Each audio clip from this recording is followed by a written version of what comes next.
Hey everybody, I'm Sean Robinson, and with me as always, Mr. Carson Grubaugh. How you doing, Carson? I'm doing great, Sean. I'm really excited about what we're doing today. This is something I've been trying to set up for a while. So we're really lucky to be joined by Dr. Paul Gamlin and Dr. Lawrence Sincich. Dr. Gamlin, you're at University of Alabama, correct? At Birmingham, yes. Oh, you're both at Birmingham. Okay. Yep. Dr. Gamlin is a professor of neurobiology, professor of psychology, and biomedical engineering, 3 different areas. My primary is in ophthalmology. Ophthalmology. And Dr. Sinchich, you're also in the neurobiology and ophthalmology, is that correct? I'm in optometry and neurobiology. Okay, awesome. So we're really excited to have you guys, because at one point in discussing, and just a preface for you guys, we talk about reproduction of artwork. And we ran into a barrier when we were talking about resolution, and specifically resolution of the eye. So we wanted to turn towards some experts. And I had stated that the cones and the fovea were a higher resolution area of the eye. And Sean thought that the color vision system was lower resolution. And we got curious about that and wanted to talk to some experts. Yeah. Right. My supposition, and kind of the way we're going to frame this discussion, is basically like, I'm gonna present a supposition. I think I've got 2 working here, and then you guys tell me where I'm wrong, where I'm right, maybe justification for some of those things or not, that I'm in a totally dead alley wherever it is that we end up. So the first supposition that I wanted to bring up was my supposition that your eyes are most acute when you're presented with the highest contrast material possible. And I was trying to demonstrate this to my wife over lunch a few minutes ago. And the easiest way I was able to sort of explain it is, imagine that you were looking for an object the size of an ant, and it was black on a white field. And then imagine that you were looking for an object that was the exact same size and exact same shape, but it was a light blue on a darker blue of the exact same hue. So otherwise the exact identical hue, but it was a value differentiation instead. And she seemed to sort of intuitively grasp that. So let's start with that as the sort of frame. Do we have greater perceptual abilities when presented with higher contrast discrimination? Paul, you want to go first? I was going to let you take that one. That one's okay. I think that one's pretty straightforward. Yeah, basically resolution very much is a function of contrast. And there is some wavelength to this, but the primary issue is one of number of photons in one area versus one number of photons in another area. They can be different wavelengths, but the main thing is the total number of photon difference between those 2 will greatly impact your ability to see small things. So as the contrast goes higher and higher, the easier it is to see things that are smaller and smaller. Okay, and so you're saying it's a function of the actual light when you're saying like photon reflection off of the object? Number of photons, yep. But okay. The nervous system also augments that with something called lateral inhibition, which creates mark bounds between black and white images, which actually enhance edges. So that's the visual system can do that. So that's a little extra that the visual system can do. Will you elaborate on lateral inhibition? So the idea would be that cells will inhibit their neighbors. So if some cells are being driven by visual stimulation, they'll inhibit the neighbors who aren't being driven. So you actually augment the signal. I'm trying to think of a good way to explain it. Lawrence, do you have an idea about how we might explain it? So it turns out that your eye, like Paul was saying, is actually wired to detect contrast more than absolute light levels. And the way it does that is by, if you have a certain amount of light here and more or less light here, it subtracts some of the signals. So it doesn't care about the absolute light levels. It wants to know, is there a difference between this part? If it's very bright or very dark, it doesn't care too much. And that by doing that subtraction, you get rid of that absolute light level. And you look at just at the small differences. So you can still detect this difference and you can still detect this difference, but the absolute level doesn't matter. So it's contrast detection rather than absolute numbers of photons that the retina is trying to detect. So when you are stacking those two effects on top of each other, taking the amount of light that's actually coming off and you're picking up, and this, essentially like a perceptual, whatever that's creating the contrast bump, is that in itself enough to explain the phenomenon, or are there any other perceptual aspects that are involved? So the idea that it's easier to see a black ant than a light blue ant? Sure. Yeah. A black ant on a white field versus a light blue ant on a right. dark blue field. That is enough. In the case of the blue ant, you could make it equivalently a light gray ant. And as long as you match the total number of photons, doesn't matter too much about the wavelength. You'd still have a harder time detecting the light gray ant against a cement background than the black ant. Interesting. So if you were to match up the light coming off them, yeah, it's usually termed in terms of luminance. So luminance is a perceptual phenomenon, not a physical phenomenon. It's basically how the perceived brightness of an object is, right. And that is very dependent on wavelength. But if you match the luminance, that light gray versus a light blue, you can match the luminance. The detectability will be interesting. Okay. So we should say that the reason that we got into this discussion in the first place is because when you are, I've had a lot of, I'm an opinionated guy with above average close vision. And so I've had a lot of entertaining conversations with people who work for print shops and such. And you always hear human eye can only blank. And whatever that sentence is guaranteed to be bullshit. Whatever what they're really trying to say is, please stop asking me about this thing. But the phenomenon that I had noticed as a very, very young cartoonist was when you halftone something in print, that is when you are attempting to produce the illusion of a changing color or a changing grayscale, that your ability as a person to see the dots that are used to produce a halftone is much, much stronger. You're much, much more likely to see those dots when you are reproducing line art, when you're reproducing something that is, black lines on white or white lines in black. And it seems to me as a young person that this was just a very obvious phenomenon. Like, I'm just looking at the dots when I'm looking at this line that's reproduced in halftone. And I'm kind of explaining this for our audience here who are just jumping into the conversation, but I guess what I'm also asking is, do you think there are any other aspects of perception that might be sort of also going into that? In other words, if I'm looking at a photo that's reproduced with little dots of a blue sky, and then I'm looking at a similar photo of, gray reproduction of that same thing, or I'm looking at a similar reproduction of line art drawing of a cloud produced purely with black line, and they're all using the exact same size dots for each of those three images. Why is it that the blue one, each of those are not equally easy to discriminate? In other words, the blue one is very difficult to see the individual dots. The gray one is easier to see the individual dots, and the line art is very, very easy to see the dots. So what exactly is happening there? We probably need to bring up chromatic contrast at this point a little bit. Okay. So that would be the contrast between different colors. So your blue on white is a reduced contrast. There's a blue-yellow channel. Do you want to take that one, Lawrence, and go run with it? Well, yeah, so it's a complicated question. It has multiple dimensions that come into it.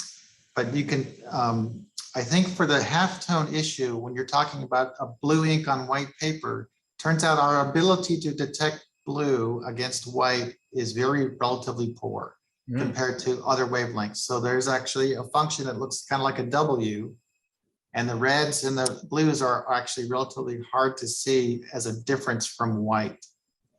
And that's called a saturation function. It's a little bit different what Paul was talking about, where our ability to detect colors is sort of on two axes. There's a red-green one and a blue-yellow one.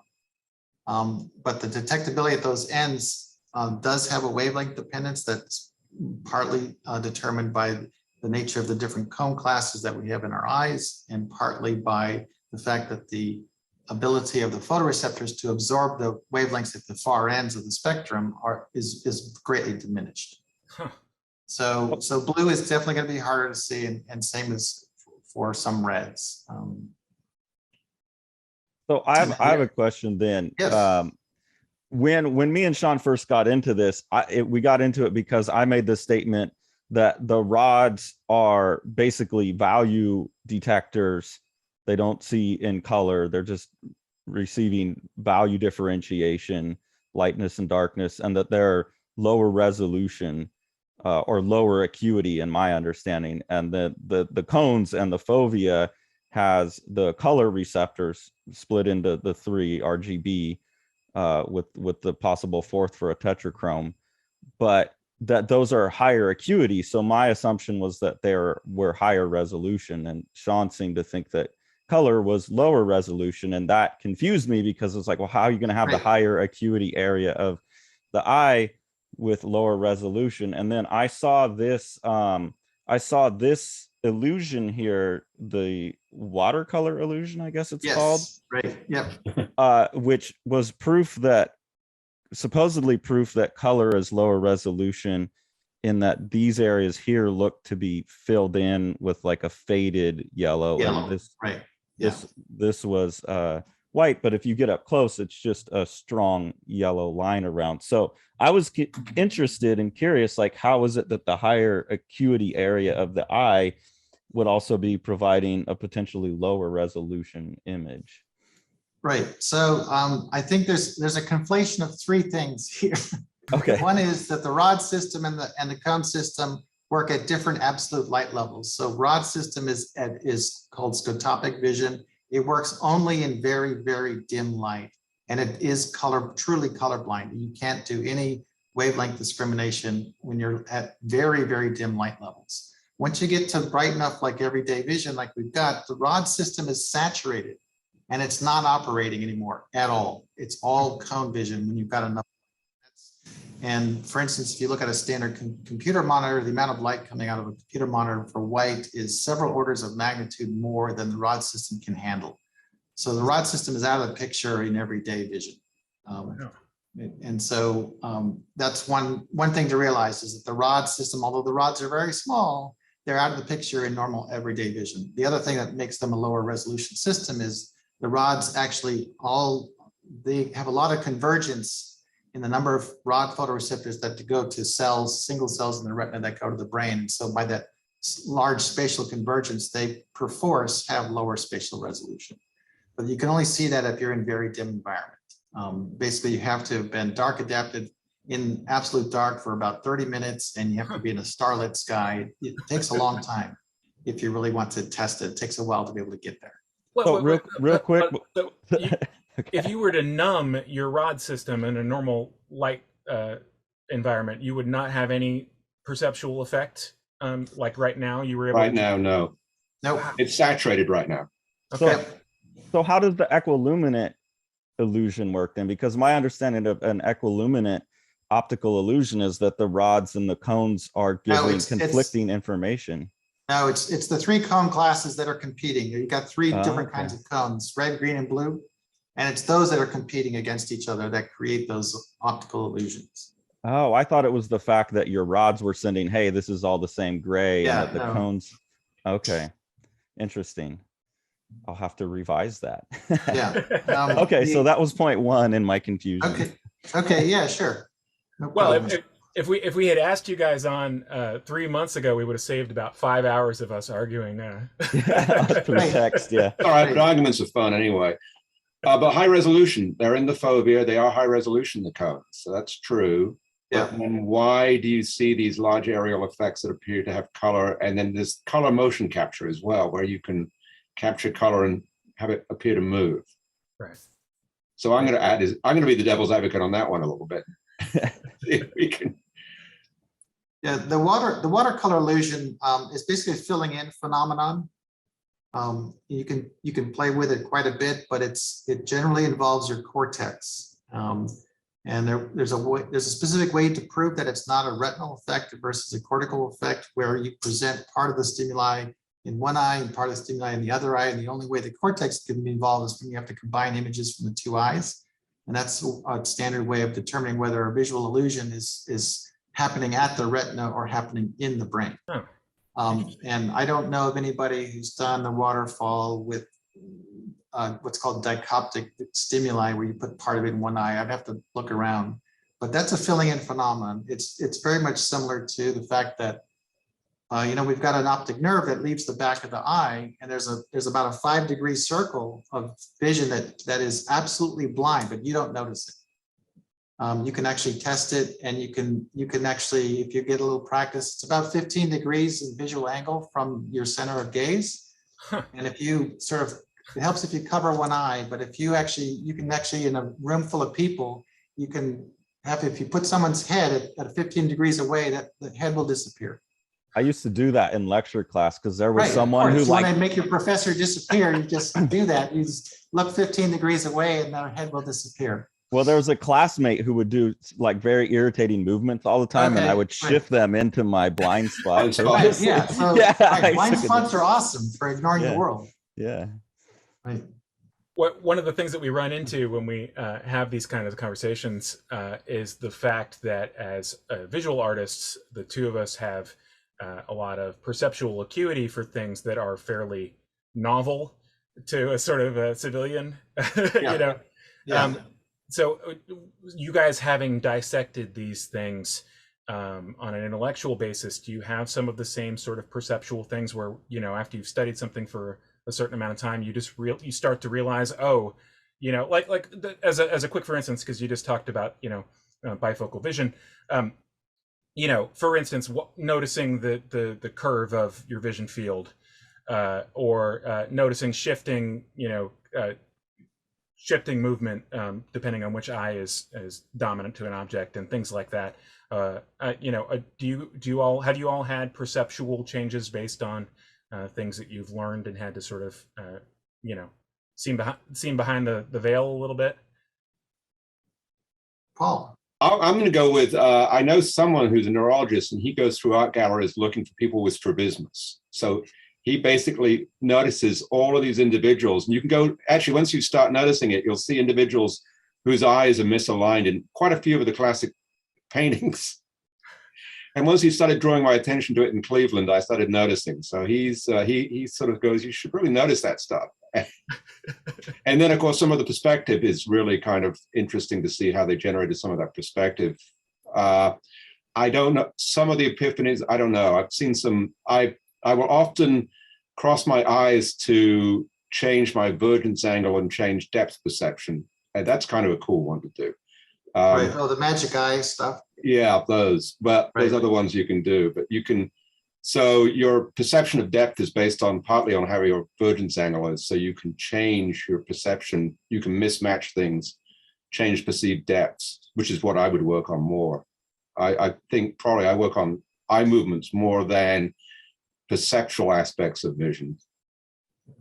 I think another thing that happens if you do a lot of art, and especially if you're doing things that involve colors, is you get much more, a lot more finesse of your ability to discriminate different tones of colors.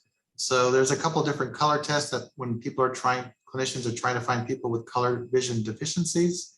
And one of them is lining up colors in the proper spectral order, but they're very, very fine discriminations to make. And there's 85 of them that you have to put together in a circle. And most people without any practice will make mistakes. But people who spend their time with a lot of paint and things are very good at it and will get it perfect every time. So it's definitely a practice effect for you to be able to discriminate very small differences in shading of different colors and so forth. And you get much better at that, but it takes practice. That's something I wanted to ask you about, and I know you have to leave early. And then Dr. Gamlin, I think we have a lot of questions about edge detection and line that we're interested in too. But okay. I'm a deuteronomally colorblind or color sight deficient, but have become quite sophisticated with color as a painter. And my experience of the color blindness has been that there's a bit of a placebo effect. Like I feel like I can train myself to see something, or if someone will tell me that's an orange, then there is a mental shift of like, oh yeah, I can see the orange. And I was very curious to ask you if there are, because that is something that you can learn. automatic systems. Emotion What about color shift? Yeah, this is really messing with me. So in your experience from this, from a like neurological standpoint, there's trainability that makes sense, and so even someone there with is color vision can improve their, even someone like me can improve their color vision with practice. Is that? Yeah, no, you definitely can. And for people who are deuteranomalists, and that's the most common form of vision deficiency. It's about 5% of all males. What in the normal red-green part of the spectrum, those people are seeing basically different shades of brown and yellow, and you learn to discriminate those very, very finely. And you can say, okay, that particular intensity of yellow or brown is what other people would call orange. And you've learned it because people who have normal color vision say, oh, that's orange. And so you say, okay, that tonality is actually orange for you.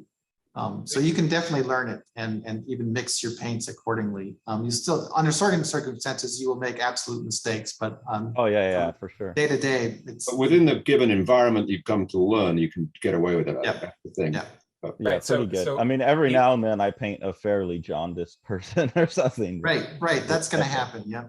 But so you might not notice it. Right. Essentially, he's built up a learned framework atop of his existing deficiencies based on other people's feedback. Yeah. So basically, when someone showed him say a banana or a lemon and an orange, and someone said that is yellow and that is orange, he would say, okay, there's a difference in apparent brightness to him that we wouldn't be so obvious because we're looking at a color difference, but for them, it's a brightness difference. And they know, okay, that brightness, whatever that color is for that person, is orange, whereas the other one is yellow. And they learn it from childhood. I pay much more attention to value differentiation and temperature differentiation. Right. And I teach painting and I teach design. And so when I talk to my students about color, I'm very often using those descriptors. Right. So I've never had anyone confirm that though, because it feels like there's a lot of mental retweaking of what I'm seeing. Like there's a lot of tweaking of the visual input. Yeah, there's applications online where you can convert RGB images into what it would look like for a deuteranomalous person. And so you get a sense of what it looks like for people who are normal vision, seeing what you experience. And so you can actually I can actually send you some examples maybe tomorrow if you want to see. Yeah, I use some of those in my lectures to optometry students when we're talking about color vision deficiencies. Yeah, that would be awesome. And if there's anything like a training program to make you. Yeah, I don't know. I'd have to look into that. That would be awesome. What's fascinating is that for people who have some kind of color vision deficiency is they often don't know until they're an adult, and it becomes as a shock. It's amazing that it's something that's not tested among school children, which it really should be, because if you're doing testing of kids and you want them to discriminate something red from green and they fail and they get it wrong on a test, then they think, oh, the kid has got problems, he has to go into special ed, but it's not. They just don't do color vision testing in grammar school, and they really should, because it determines a lot about how your educational experience is gonna work out during your lifetime. Yeah, I knew in preschool. I was tested in preschool. They took me in the room and they had these cards up, like, tell me the number. And I thought I was being tested on my numbers. And then I thought they were playing tricks on me when there was no numbers. But I was 4 or 5 when they told me, Yeah, a lot of places don't do it. So I was not tested when I was in grammar school. I don't know, Paul, were you? I don't remember. I really don't. I guess I'm not anomalous, but I'm surprised at how many of my colleagues are color anomalous. I mean, that's the thing. I mean, we've learned over the years to make our slides. I've got told off for red-green slide contrast by a number of my colleagues over the years who could not make out what I was showing. So, I don't know. I know. Go ahead, Sean. I was going to say, I know, Dr. Sincich, you need to run to another meeting. Yeah, I can do one more question. Okay, Sean. I guess I'm afraid to ask you the big one now. Go ahead. Okay, well, is this bullshit? It seems to me as a cartoonist that when I'm looking at a line art, an image that's been produced solely with black or white lines on black or white, that I am reading this image in a direct way that more closely corresponds to how I take in text. I don't read in my head. I guess I'm like a speed reader in the sense that I can look at a line of text and it's coming in faster than someone would read it auditorily, significantly faster.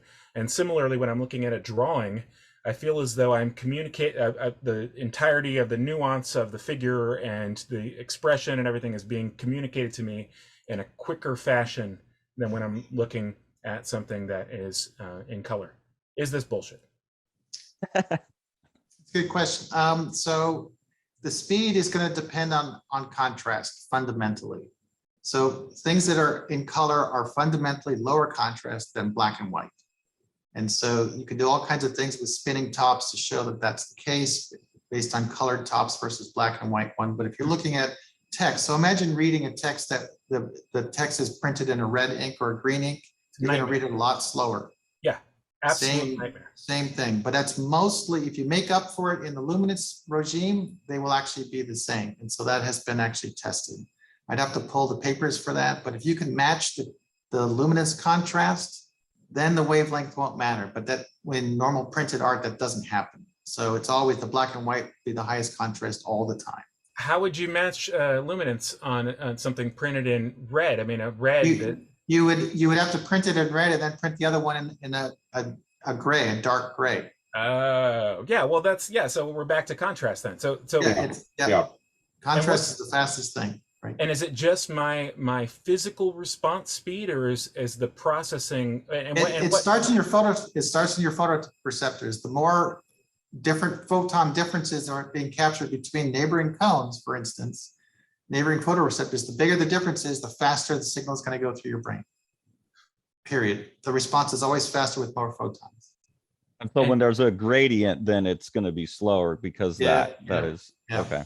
Yeah. And then is that tied at all to edge detection and it is, because the speed of edge detection is going to be the relative contrast between one side of the edge and the other side of the edge. So that'll also affect speed. So the speed of communication is an evolutionary function of maneuvering the world, basically. Like you want that high contrast edge information to get back to. Yeah, and that's why it's so easy to see things at high contrast, because everything is faster and there's less neural noise to deal with in a high contrast situation. If it's very, very low contrast, you're trying to discriminate something, everything's going to slow down because the neural noise is high all the time. And you're trying to overcome that neural noise with a nice sharp signal through the nervous system. So I need to go. But send me other questions and I'll handle it later. Yeah, you can straighten out all the answers that I give that are incorrect going forward. Right. So Paul can say what I said, what I did wrong. Anyways, all right, thank you guys. Thank you so much for your time. We appreciate it. Right. Okay. Well, Paul, you're in the hot seat now. Oh, I am. I can't really get out of this now. Okay. There's nowhere to hand it off to. But you're very interested in eye motion, correct? Yeah. So I study eye movements as part of what we do. So we're interested in both those eye movements that are involved in stabilizing vision and also the ones that you use to look around to look at new objects and changing in distance as well. So. Well, just if you're able to elaborate just slightly on the prior point, what degree of this speed difference are we talking about? Is this like perceptually? You mean in terms of so I was trying to work out when you were talking about the high contrast line drawings, that would have a reduced detail as well. So no, same information. Well, that's part of the problem that we get into when we use these futzy words. Like detail. No, not necessarily. So imagine. I mean, it wouldn't have to be a drawing in order to make my point, I don't think. John, I'll just pull up a black and white image, high contrast image. Yeah, I'll pull up an image. This is a very good question because Let's take a look. You got one? Well, yeah, Sean, keep talking. I'll get an image from Strange Death, and maybe you'll get a sense of why we care so much about this stupid thing.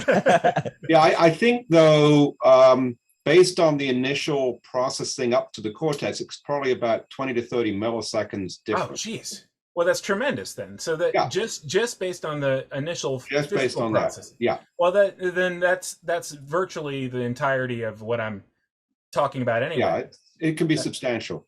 So you know, people kind of I've occasionally gotten a little bit of pushback when I bring up these types of reproduction issues in the context of art, because I think the perception is like we live in the Jetsons future.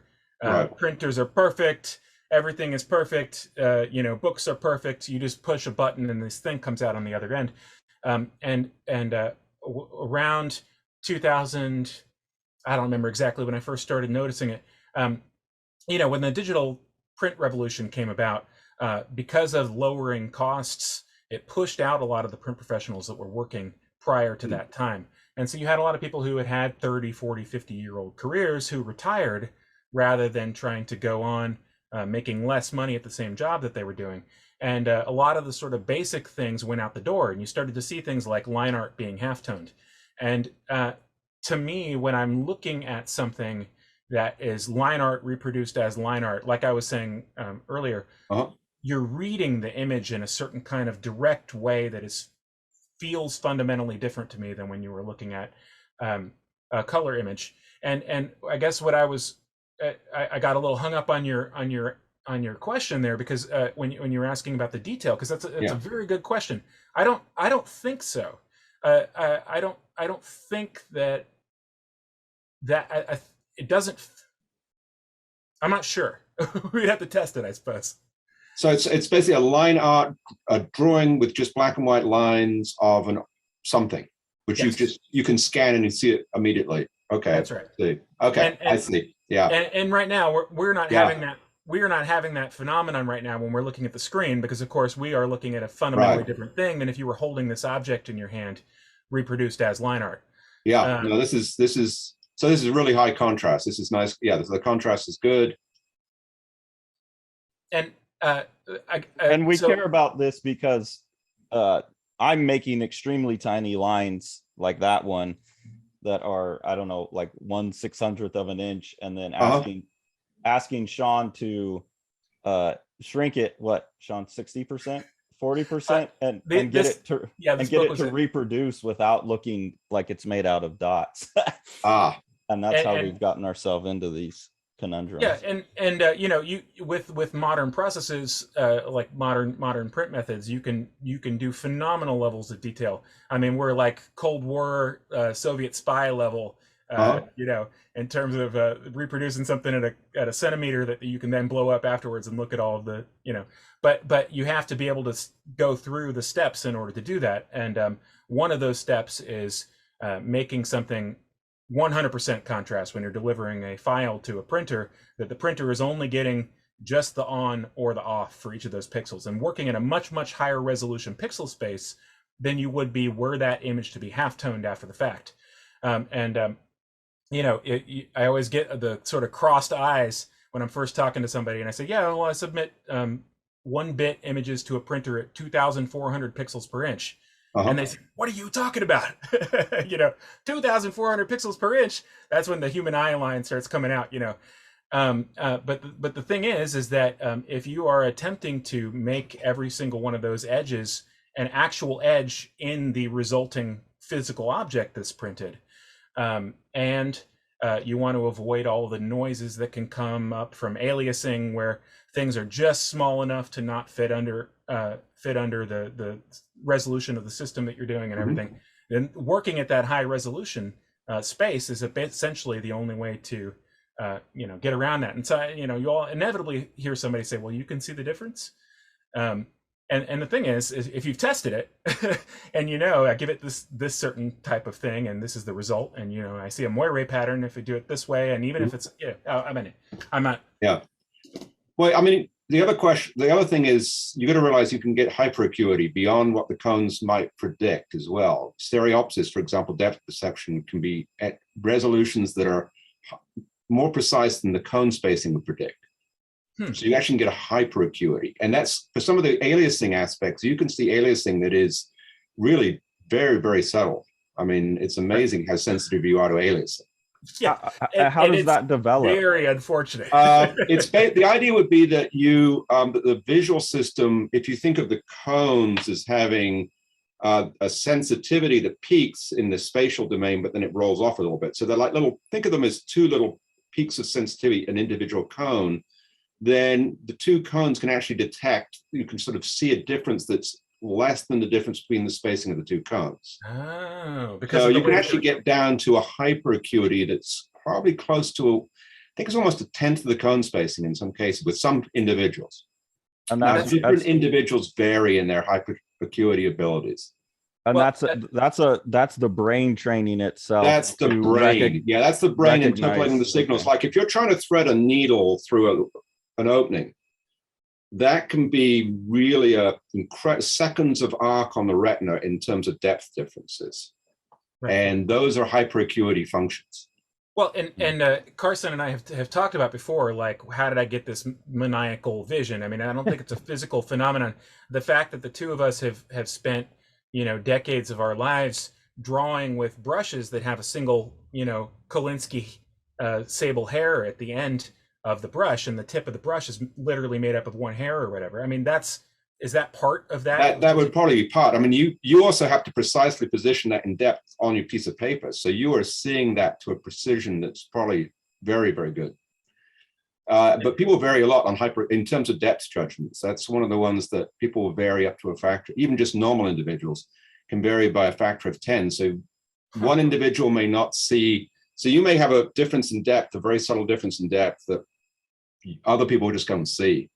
That because I can't draw on tablets where you're drawing with a pen on a computer screen, because I'll see like the 32nd of an inch of the glass in between my pen and the mark, and that throws you off. Oh yeah, it's because it's not connected in the way that my brush is connected to the paper. Are there like what kind of testing is done to determine that? Like so you can do stereo acuity testing. Basically, what somebody you'll do is you'll have somebody look at a target on a screen, and then actually do it with two screens usually. And you can just put two dots, and you can ask them, are they at the same distance, relative distance, or are there one behind the other? And some people can do incredibly good jobs of judging relative depth, and other people just aren't as good. Interesting. In the normal population, this is with normal stereo vision. I should say, just for the record here, that this vision that I'm talking about, and in terms of being able to see printer dots and things like that, departed this world when I turned about my 40th birthday, which is about 2 years back.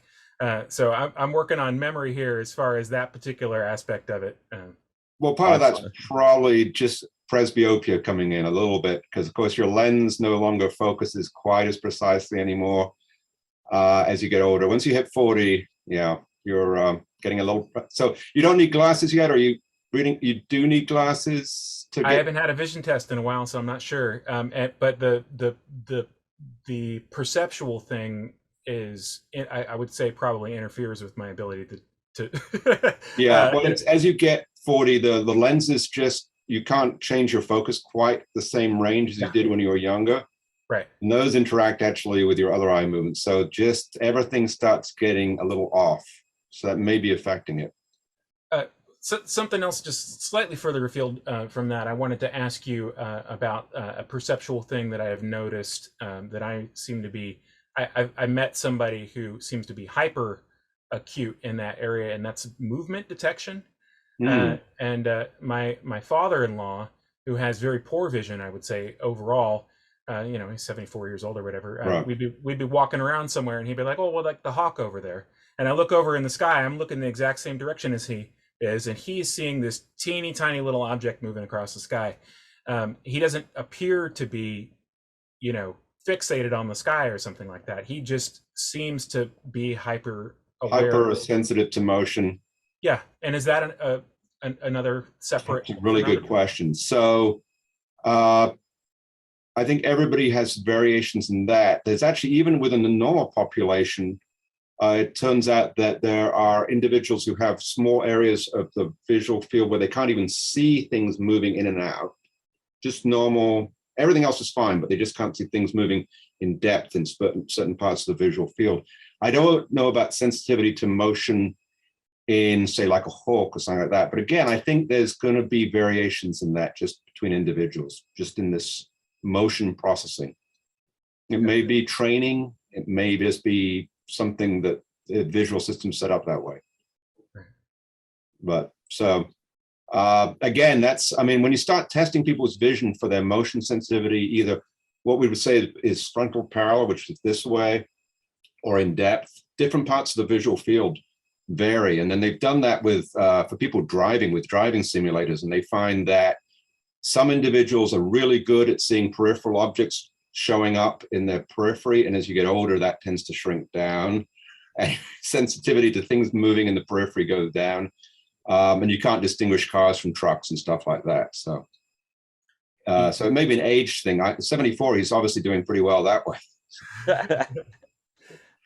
Another something else I wanted to ask you about, because of the motion, and to me, I associate like saccadic motion of the eye with edge detection, because it's pretty well established that that's what we'll look at first, right? Is we'll establish a perimeter. Is that correct? It depends on the instructions that you give somebody. Oh, okay. So some of the classic work that was done is, I think there's a picture of, if you tell somebody to look at a picture and try to assess the age of the people in it, they will start looking at the faces. But if you tell them something else, which is, you know, has somebody just been outside, they'll probably look at their shoes. So in a vision, if you look at a picture, so you see these stories, but it depends on what the instructions were. If you were supposed to say the gender, then they'll look at things. It's just so the eye movements you can track. But you'll normally look at salient objects, which is, again, based on what you've been told or what the situation is. The priming is. Yeah. So if you're looking for food, you're going to be searching around looking to see where the food is. If you're looking for something else, it's going to vary.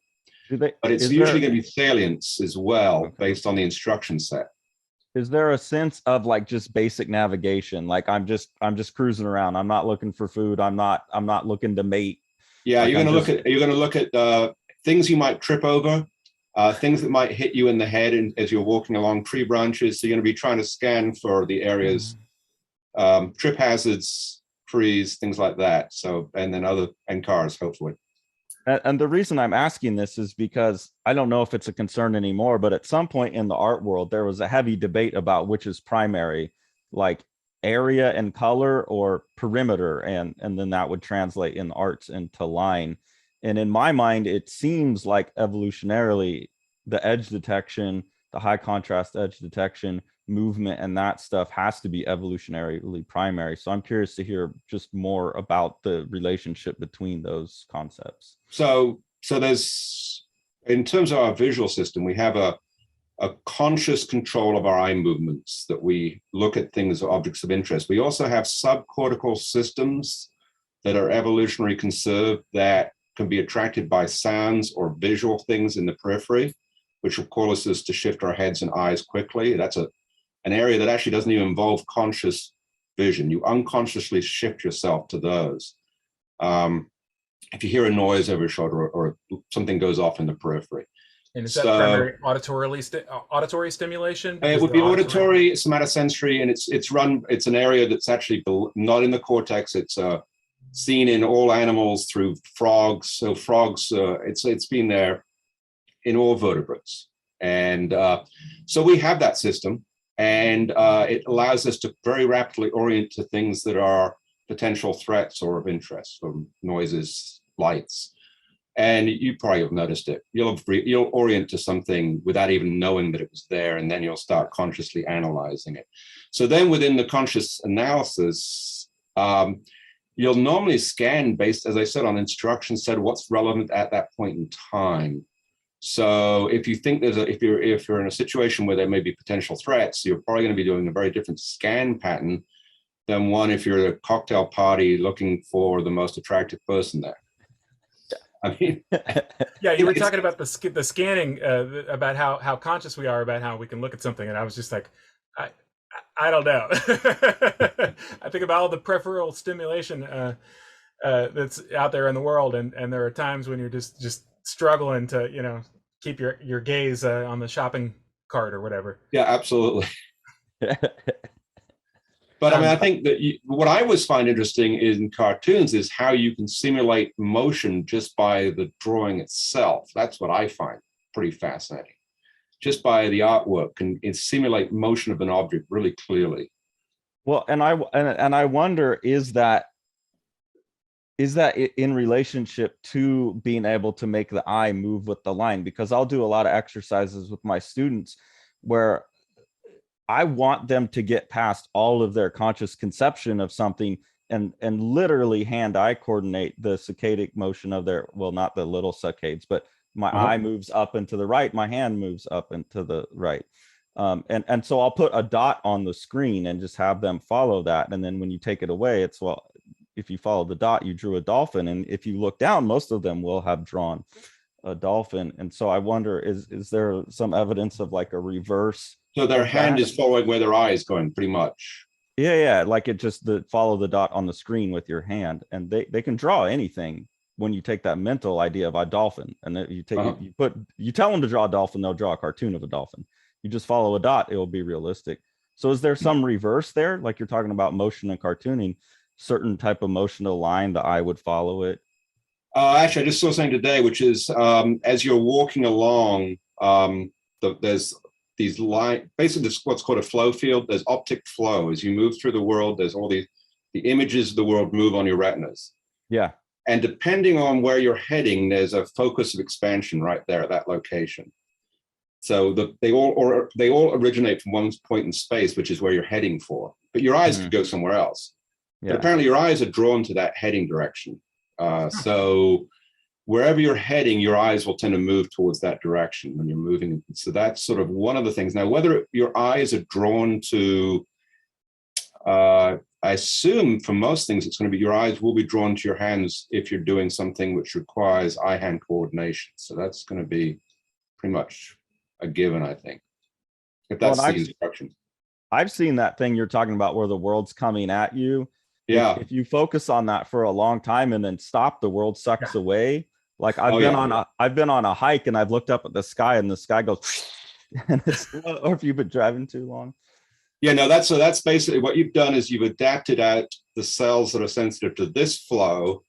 They are adapted. So when you stop, they don't signal as well. So you get the opposite impression. So it's an adaptation phenomenon. And is this similar to or identical to the phenomenon of, say, the roller skate rink?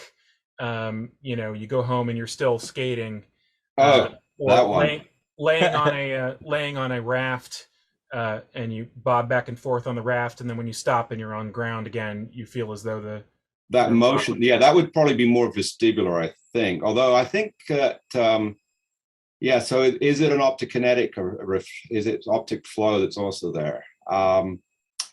Any of those, I think, are habituation. So I think you get your body gets habituated to that motion, and then you get back on dry land and you still feel it.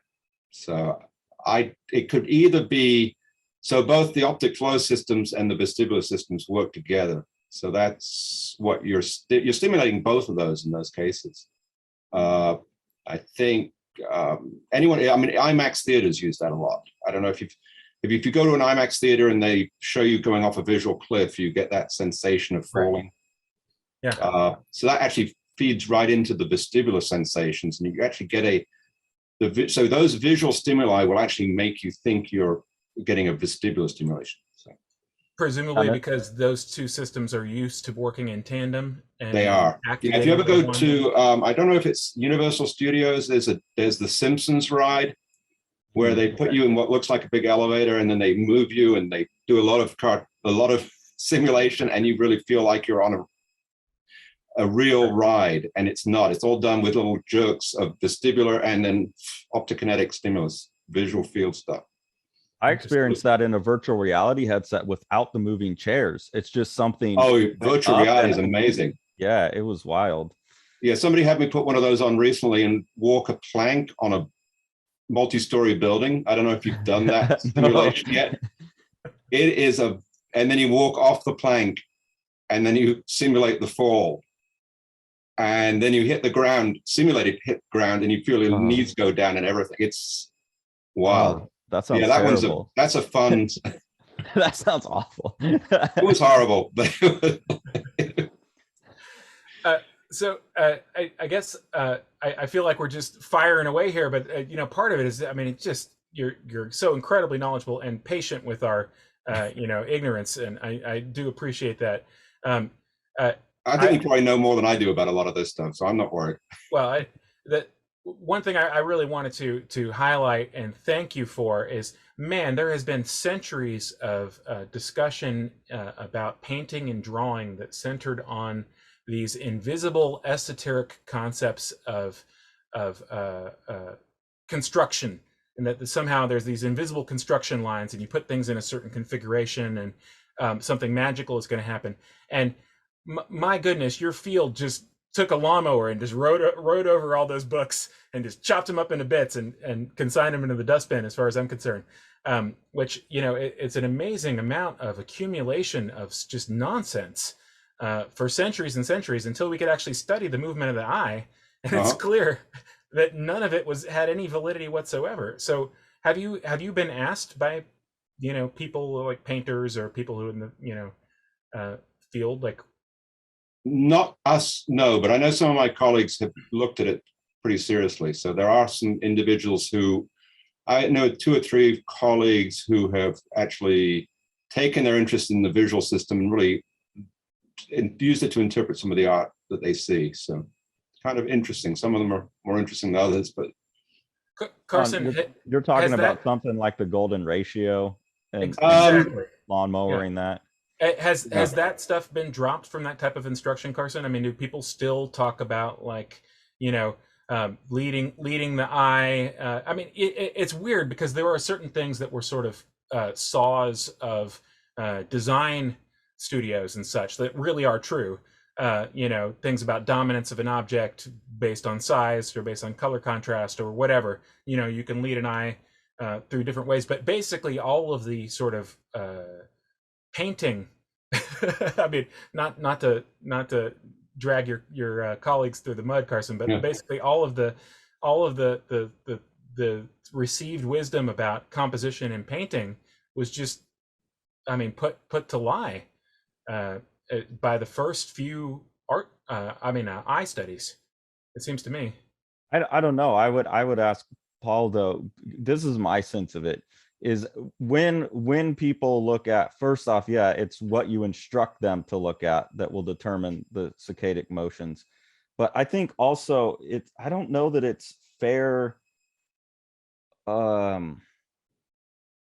think it might still be fair to say that their attention is led through a painting, because the saccadic motions can bounce around as much as they want, but we're still going to form a fairly stable mental image. Is that correct?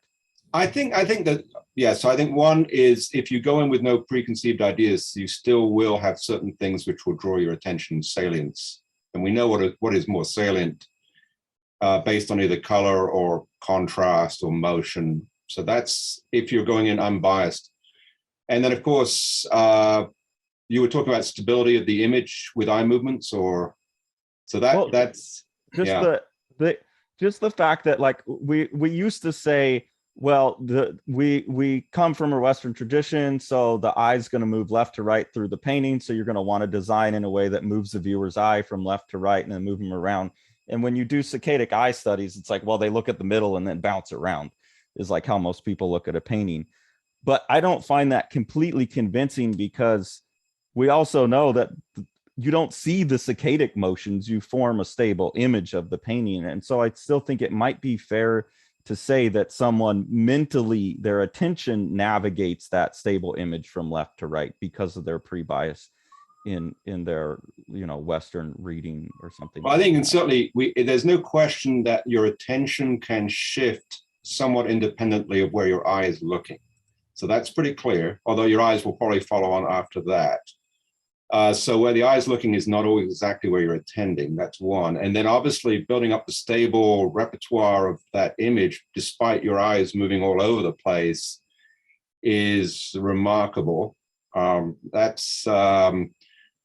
that's done obviously in the cortex. That's because every time you move your eyes, the retinal image is being moved chromatically.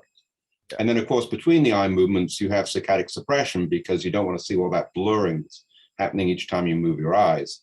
So what's going on there is pretty sophisticated to get it to where you can then see a stable image of the world.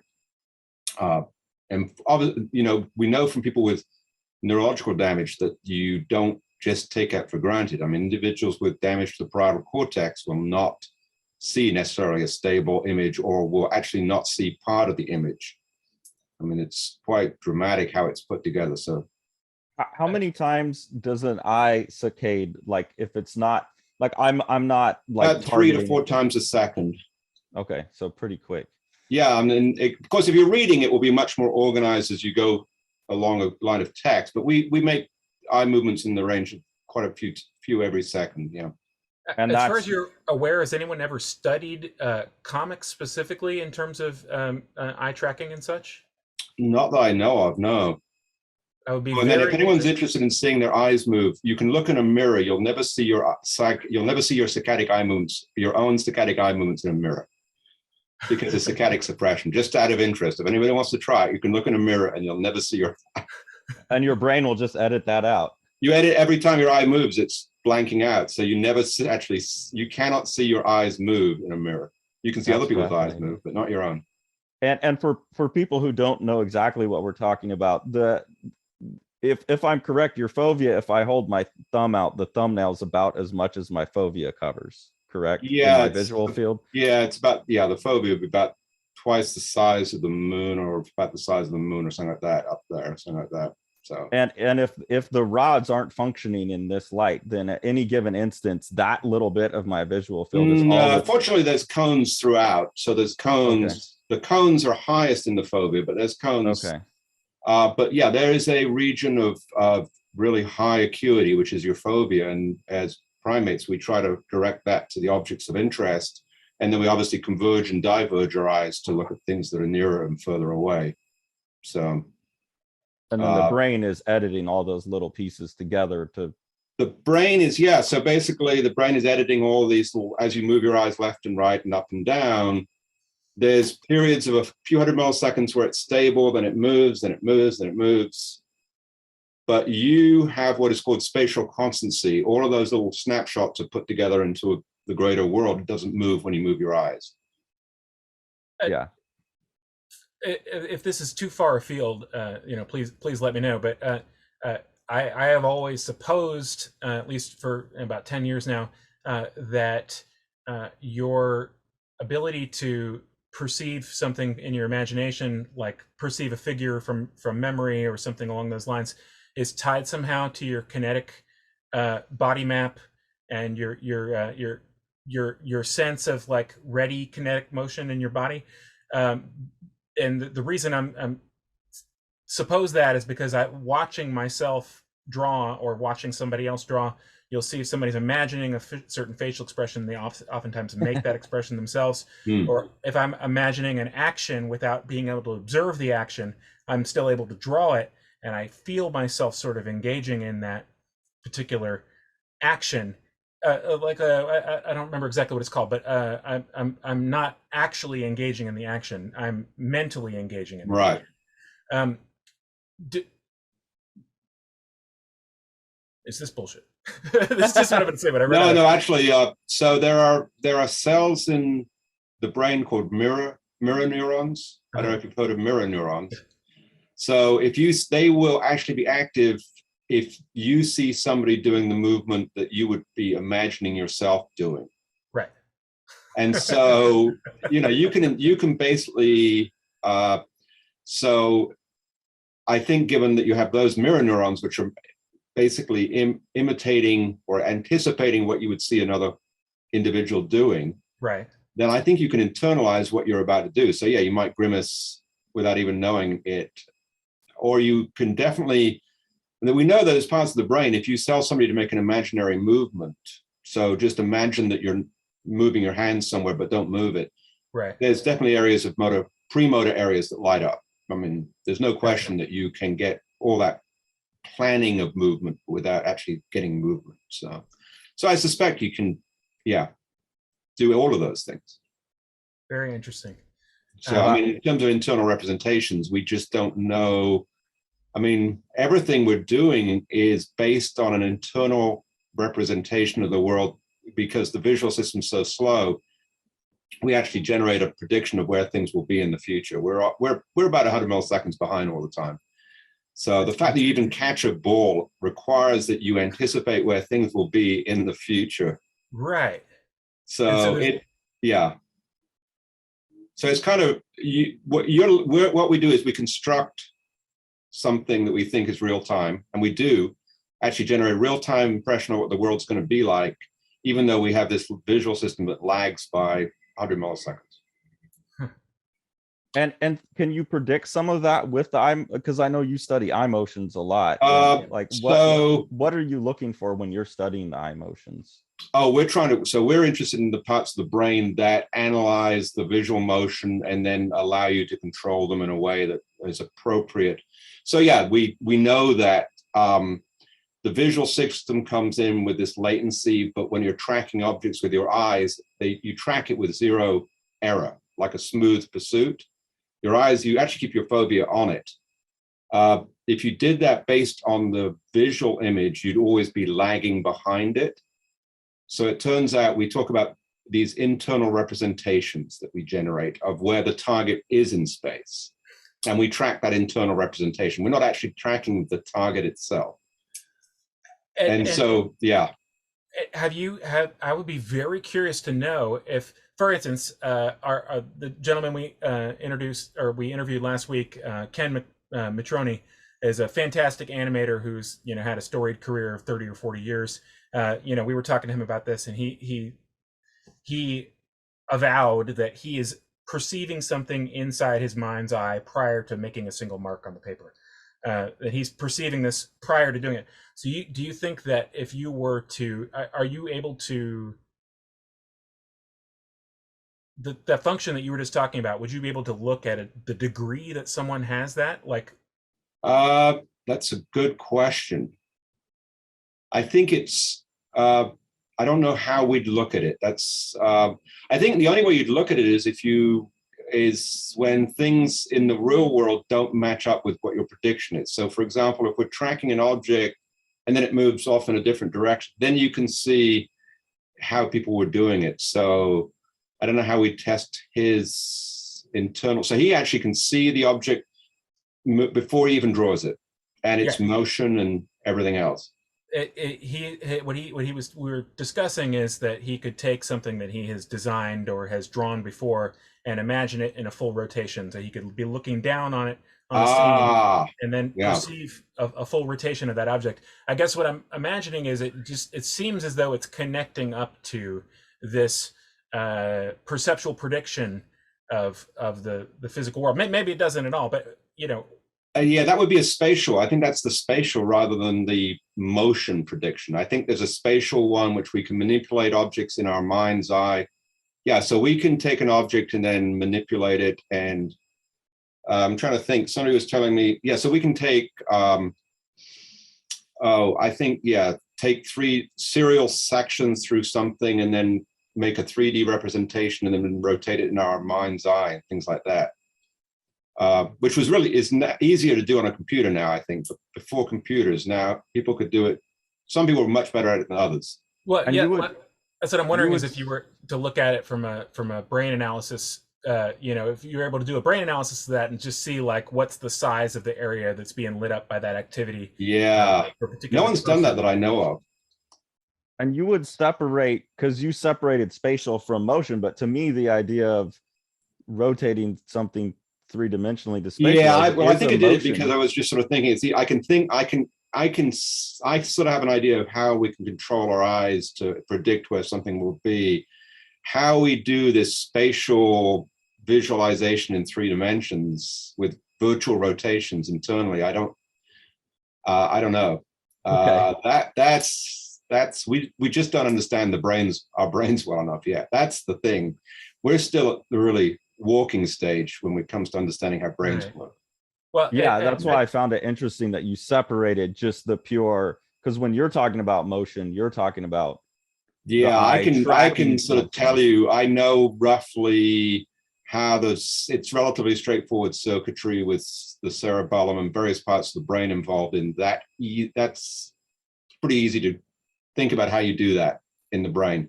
How you do a 3D mental rotation, that's tougher. Although I think there may be individuals who do think about that, who might have some more thoughts on how you do it.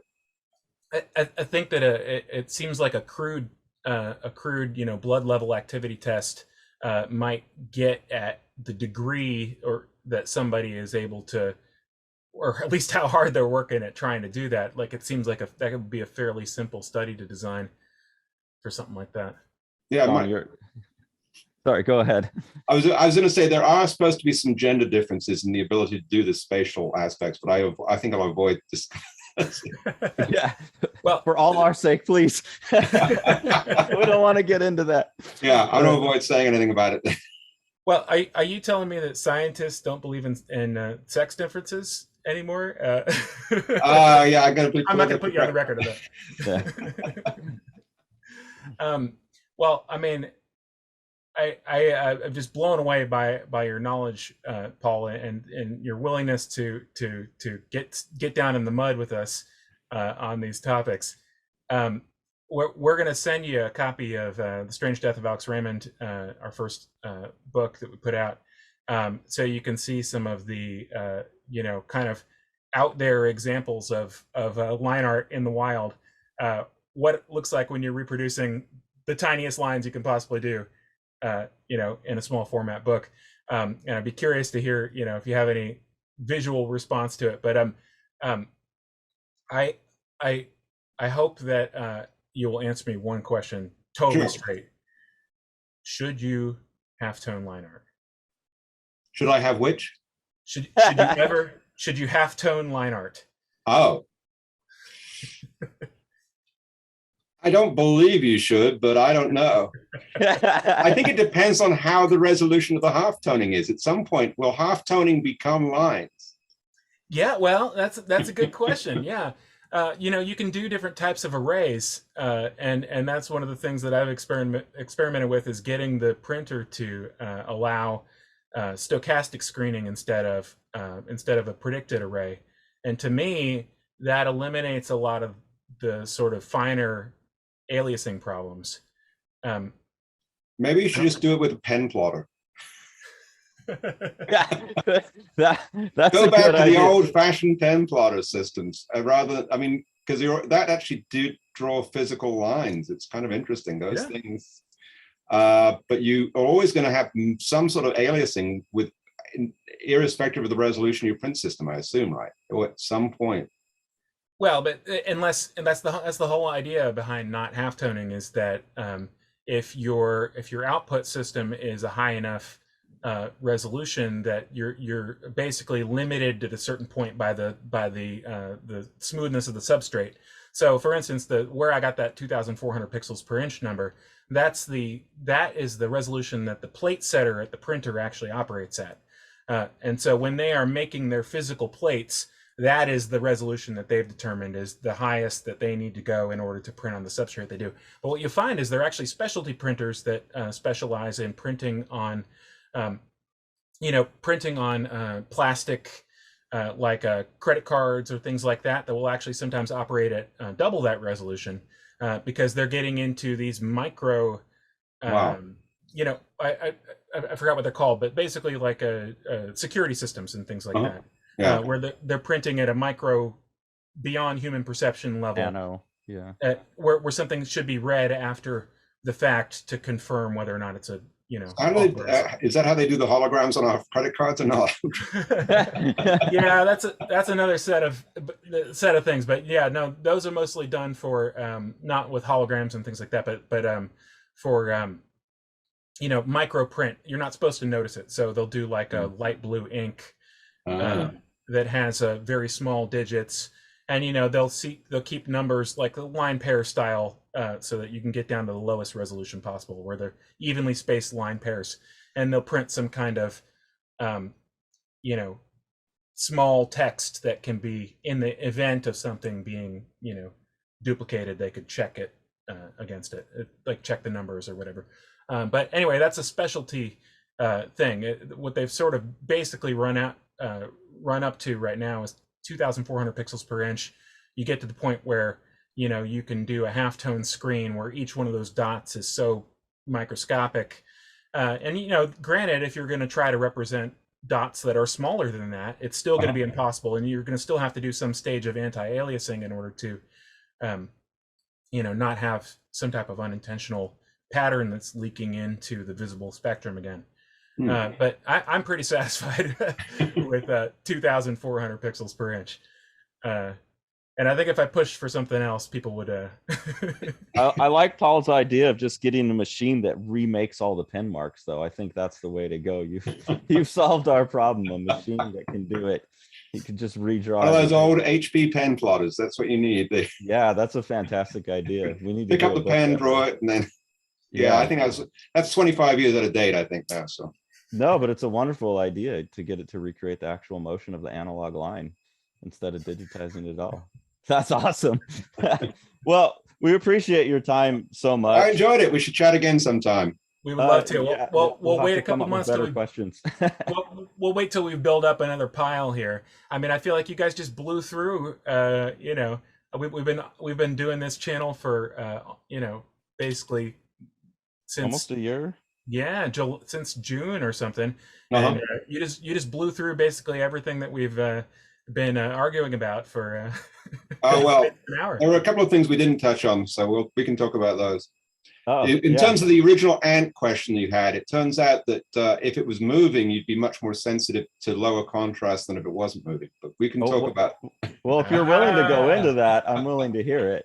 That's for next time. I gotta bail soon, but yeah, we can chat. There's some specialized visual systems even within the systems. So yeah, there'd be some. If you have ideas of something, like to follow up on, let me know, and we can form a list. That would be awesome. Yeah, I'll come up with a couple of illusions for you guys to think about. I like the Dalmatian. Have you ever seen the Dalmatian, the snow illusion? Oh yeah, that's you only see the Dalmatian when it starts moving. Oh, you're not talking about. It's kind of, you see these just dots in a background, and there's nothing. You have no idea what's happening until the Dalmatian moves, and then you see a Dalmatian. It's not the basic Gestalt closure image of the Dalmatian. It is. It's probably pretty much like that. Yeah. Okay. Right, okay. Like yeah, I'd love to talk about that kind of stuff for sure. Because I don't understand how that works. That's why. Yeah. So. Thank you so much, Paul. Okay. Really enjoyed it. Okay. Thank you. Talk to you guys. Nice to meet everybody. Very nice to meet you too. Bye. Well, I hope that your all's mind has been blown as well. So, Carson, can we include like a vocabulary list at the top of this episode? Yeah, I'll have to go back and. I mean, I guess I'm pretty familiar with a lot of vocabulary. I'd have to know. Audience primer.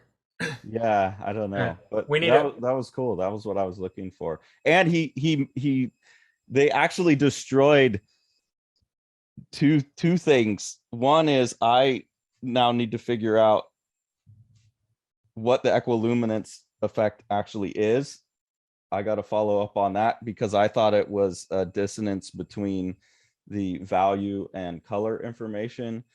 And then I guess they were both destroyed by me assuming that the rods were still going during the day, because I thought that that thing I showed where it filled in with the yellow, I figured that was like because you were getting black and white information during the day, I figured that the color system, which is more dispersed, as they said, at the edges, that the brain would have to be doing some filling in to make up for the lack of color receptors outside of the fovea. So I thought I thought maybe that's where the difference in our opinion about resolution was coming from, is that we were having to fill in some information based on what the fovea was getting. But if that stuff's not firing at all during the day, then that gets even weirder to me. It is very weird. I'm going to go think about this now. I hope you guys are too. Thank you very much for watching. Quick announcement: Strange Death of Alex Raymond is still out, still available. Please go pick up a copy. We've announced 2 books for the fall. We've announced Plaza, by Yuichi Yokoyama, fantastic, and The Exile by Eric Crick, also fantastic. I'm super excited about both, and I hope that you guys are. And we need to announce that at the beginning of an episode. Like a woo! So All right. that's a primer announcement for anyone who made it this far. And what the fuck? This is about comics, not neuro-optics. Thanks so much for watching, guys. Take care. Bye.